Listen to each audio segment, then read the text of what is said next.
Let's talk about gaps in CVs. This is something that you hear a lot of noise on. My opinion might be a bit controversial to some people, but this is what I've experienced personally and also what the science tells us as well. In my opinion, you should be upfront with your gaps in your CV, because if you don't, you are then open to something called negativity bias.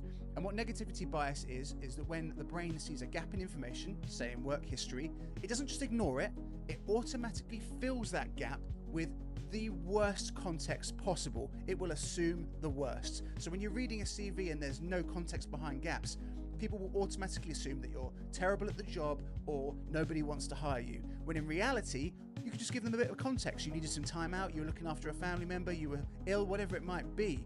Some people will tell you that it's none of their business, but these companies are hiring you. It is their business, just like it's the same business for you to know why that role is vacant. And if they didn't tell you why that role was vacant, that would raise some serious red flags for you. When they tell you, it doesn't land anywhere near as hard. That's the same thing that happens when you explain gaps in your CV. It doesn't land anywhere near as bad as you think it's going to, even the worst case scenarios. So just be honest and upfront with it. It shows transparency, it shows honesty and integrity. And to be honest, if a company judges you on those gaps, it was never going to be a fit anyway, and they're probably an employer that you don't want to work for. So put them in your CV, explain those gaps, and you will avoid negativity bias, and it won't land anywhere near as bad as you think it's